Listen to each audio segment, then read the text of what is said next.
Well, good evening, everyone. Welcome to Center for Spiritual Living Greater Las Vegas's Wednesday evening experience. I'm Reverend Laura Hallett, and it's my pleasure to be back here again with you tonight. This month for August, we're looking at the theme of wholeness in our community, and I thought it would be very beneficial to take a look at a practical way that we can experience wholeness in our lives in a greater way on our Wednesday evenings. I like to use the Wednesday evenings as let's get into the nitty-gritty of how we practice all of these wonderful theories and how we begin to apply this wonderful qualities of spirituality into our lives in a more permanent and a more frequent way. So far this month we've looked at how do we live from a place of wholeness. Last week we talked about using solitude and silence to help enhance our experience of wholeness. This week I'd like to look at how we can integrate our bodies, our physical being, and our outer world around us. You know, many times in our lives our bodies have often felt alien to us. And this has led for some people to have an antagonistic relationship between our inner being, who we feel we are inside, and the physical form, the way we express in this world. This week we're going to explore how we can have a greater relationship between our inner and outer beings. I came across an article about 6 months ago on a new branch of science called ecosomatics. And so ecosomatics is a movement that recognizes how the experience we have in our own bodies is tied to the environment around us. The phrase was first coined in 1976 by Thomas Hanna, and he helped shift the perceptions of the body, the soma of the body, the experiential body, and how he integrated that with ecology and came up with the term ecosomatics. So again, soma is, we have our physical body and then we have the experience of our body. And soma is all about the experience. It's that subjective experience. So for instance, if I'm talking about my hands in a physical form, I could describe the color, the shape, the size.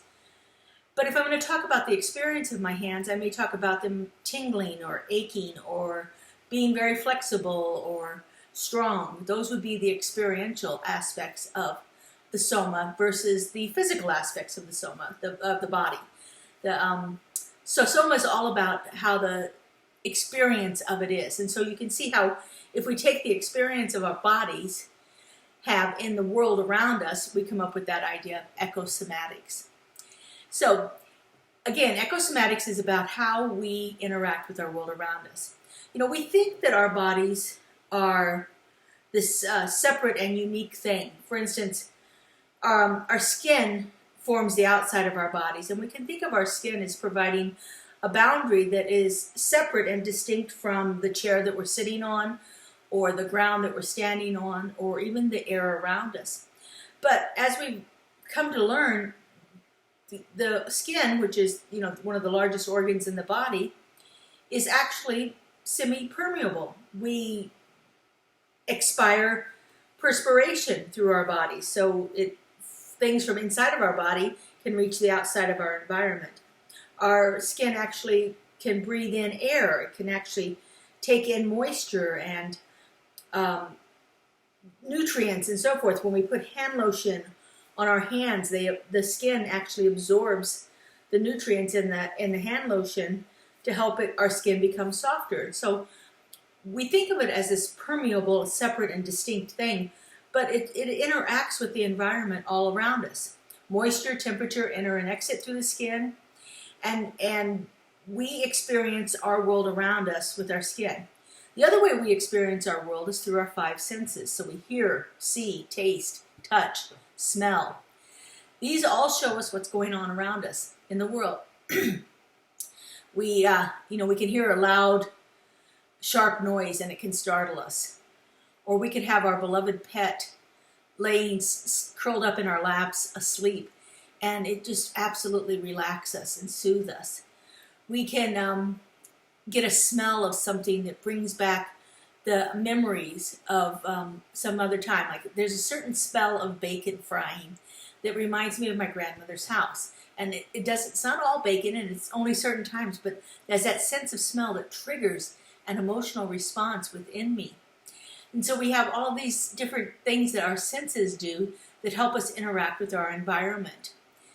We are actually in relationship with everything around us, from the furniture in our homes to the our backyards, to the grounds, to the parks, to the streets.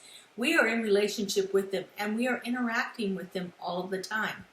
And so when we look at it from this point of view, we're actually looking at it from that somatic point of view.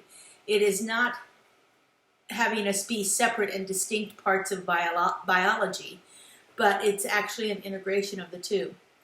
And so, we think that nature is this thing out there and we have to go to nature, but nature is all around us all the time. We walk outside into our yards, into our neighborhood, into the park here in the community. We are surrounded by nature, and we are part of nature all the time. We have the elements within us. We have the air, we have the water, we have the earth within us, we have fire. We have all of these cells and microbes and bacteria that are found outside of us are also found within us.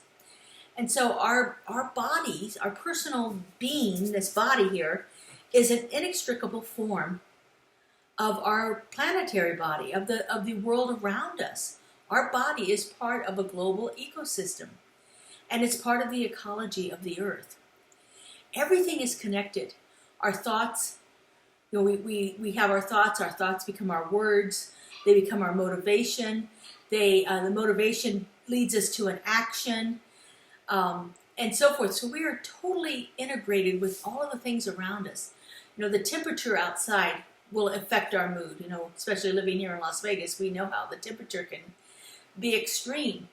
The way that the water at Lake Mead is, we are concerned about that, and so we respond to it in certain ways by using less water here in our valley.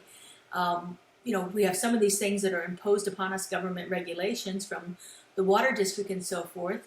I just bought a new home and found out we can absolutely have no grass, and not that I would want it anyway, but and our pool sizes have been greatly diminished. So just we are responding to our natural world, our world around us, by the way that we behave within our own beings here. So when we begin to shift that point of view that our body is not separate, but it is interrelated and part of the natural environment, then we begin to change the way that we look at it. Our health, the way we look at our health begins to change. It's not separate and distinct from the world around us. We begin to see that things are correlating and so forth, and so that we begin to actually broaden our experience of this body and all of the other things in the world, other animals that we inhabit the planet with, the sentient beings of all kinds, and the non-sentient beings, the environment itself, the rocks, the dirt, the mountains, the water, the things that we would not consider to be thinking elements, but yet there's still a life within them. There's still an energy that is coming from them. And when we begin to realize that we are so inextricably linked to the world around us, we begin to change how we think about our bodies. So, the heart of this idea of ecosomatics is a sensory embodiment tied to the ecology around us. It is one that begins to help us realize the stress that we've put on our planet. And it encourages us to be more conscientious about our environment. And it helps us to interrelate our bodies with our environment in a broader way. And so some of the practices that we can begin to do for this idea of ecosomatics are pretty simple practices. We do them anyway, but if we're doing them almost unconsciously, if we begin to do them in a conscious exploration of how we are interrelated to the environment around us, we begin to have a greater experience of it. For those of you that may be following our Thursday morning Keeping It Real, I'm talking about ecosomatics all month long on our Keeping It Real on Thursday mornings. So if you were interested in a little bit deeper practice into this, please go take a look at that on our YouTube channel. It's our Keeping It Real on Thursday mornings at 9 a.m. But today I want to talk about some of the different ways that we can practice ecosomatics in a more tangible way that will be very beneficial. So the first thing is the easiest thing. It's something we do all the time. We did it the moment we arrived in this plane of existence, and it will be the very last thing that we do before we leave, and that is to breathe. And we breathe mostly unconsciously. We breathe without thinking about breathing, which is, really one of the nice things about it, because it happens as, it's that autonomic response where it happens without us taking thought for it, which is very beneficial for our human bodies because we can't go very long without a breath. But we can actually begin to breathe consciously and notice what's happening around us. More than just even like noticing smells, but notice how that our breath moving in and out is interrelated to our environment. When we breathe in our air, which is composed of many different elements. One of the biggest ones is nitrogen. It has oxygen in it. There's water in the air. There's all kinds of trace elements in there. But when we breathe out, we mostly breathe out carbon dioxide. And carbon dioxide is not a healthy thing for us to keep in our bodies, but it is fabulous for the environment around us. The plant life needs carbon dioxide to thrive. And so as we breathe out, the plant life around us, the trees and so forth, are taking that in. Notice that absolutely immediate relationship between the two, that we can't survive without the plants because they're producing part of the oxygen that we need. And the plants can't survive without us because we're producing the carbon dioxide. And of course, then there's the other relationship with it, that we use the plants to sustain us. We use the trees to create shelter and structures and so forth. We use, and of course we also have food with the fruit-bearing trees and so forth. We use the plants that grow in the ground as our main source of food. And if it's not our food, then it's the food for the animals that we are also consuming. And so we are in total interrelationship with our environment through our breath. It's always in continuous motion, and it always links us to the world around us. So the other thing that we can do, as I was just talking about, is when we eat. And I know I've been guilty of this most of my life, we eat unconsciously. We really don't think much about the food that we're eating. How many of us have sat down and in front of the TV and started eating something, and before we know it, we've eaten a huge amount that we didn't even realize we were doing because we were doing it so unconsciously. But our food that we ingest then also becomes part of this cycle of life. We ingest the food. It comes in through our mouths generally. Sometimes the first thing we notice is a smell, a sense of smell with the food. And then we take it into our bodies and put it into our mouths. And our mouths do a wonderful job of breaking it down. And then it goes past into our digestive system, and where it is broken down into the nutrients that our bodies need, and then eventually it is eliminated as waste product, which actually begins to help the environment also. When we eat consciously and really think about that, selecting our food consciously, are we getting food that is organic and free from the pesticides and chemicals that are not only harming our bodies but are harming the environment around us? Are we eating food that is grown at the right time? Are we searching for food that is not seasonally available, or are we eating with the seasons? Are we eating the way that our ancestors would have done because they didn't have all of the ways of storing food and the transportation to get food from one place to another, or the methods that force food to grow when it's out of season for it? So are you eating with the seasons? Are you eating the food that is growing at that particular time? There's something very powerful about that, and it keeps us in sync with our environment, with the movement of our planet and so forth. So eating our food is a very practical way that we can experience our environment around us. The next thing is to actually go outdoors, to be outdoors. Every morning I go out and I sit on my patio. I have a little puppy, and so I take her out, and we spend about 30 minutes out there. And here in Las Vegas, our mornings are absolutely beautiful. So it's been about 75 to 80 most mornings. I'm usually out there around 5:36, and I just sit out there and notice the smells and the sounds. And we happen to have a lot of birds around us here, so watching the birds as they're flying and roosting on the roofs of the houses next to me, and looking for their food and so forth. And so I get to spend some time interacting with my environment, even though it's very passive, because I'm just sitting out there absorbing what's happening. There's something highly beneficial for me to be out in nature that way. I notice what I'm sensing, and I also begin to notice my thoughts and emotions and so forth that are happening around there. As I said, I have this little puppy, and so I just am overjoyed every morning to go out and play ball with her and watch her run. She happens to be kind of shaggy, so she gets that wonderful wind-blown look as she's running, and all of her fur moves backwards, and it's such a delight to be out there in the environment and watch her experiencing it too. And so finding time to be outside. Another thing that we can do is actually begin to study our local ecology, study what's around us. I know when I was in college here at UNLV, one of the classes that I took was ecology, and it was so fascinating to do our labs because we went out into the environment, and we would mark off a foot square area and have to count the plants and life that we saw in that area, and just to see. And as we did that, we would move up the Las Vegas is a valley, and so we're down at the lower part, and then we would move up in elevation as we move further and watch the change in the plant life, till we get to a certain point.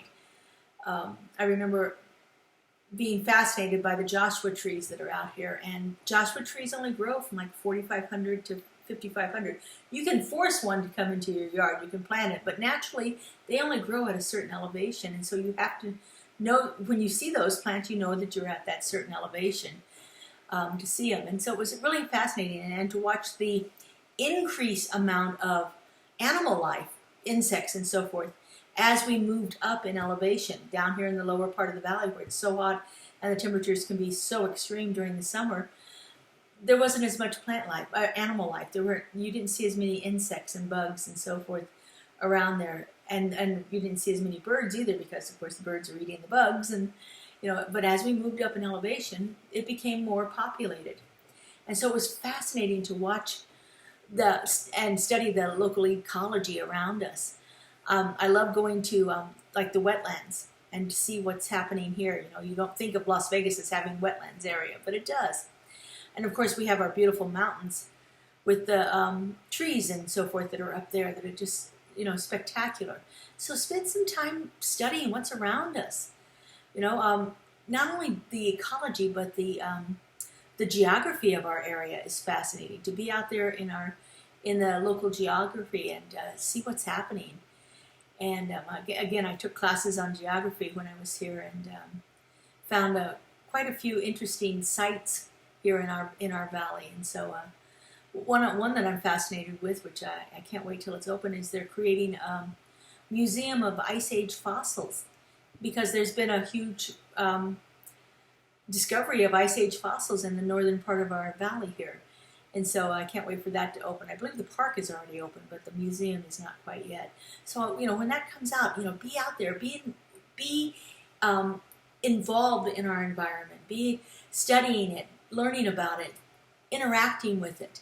It's really a fabulous thing.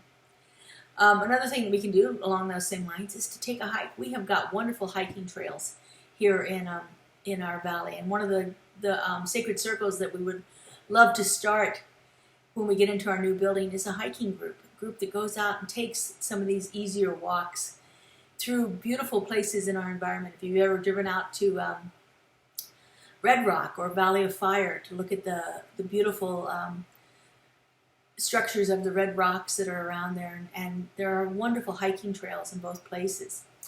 But when you connect with your feet on the ground, you begin to get a greater sense. And there's a whole movement in our world called earthing, which is where we actually connect with our bare feet on the ground. And it doesn't necessarily have to be just dirt. It can also be concrete or rock, something that's more of a natural product. You wouldn't want to do it on blacktop because that's not it's more of a man-made kind of thing. But concrete, it still has enough of the natural earth in it to connect you and ground you. And there's an interchange of the electrical charges that happens when we are connecting with the earth that way.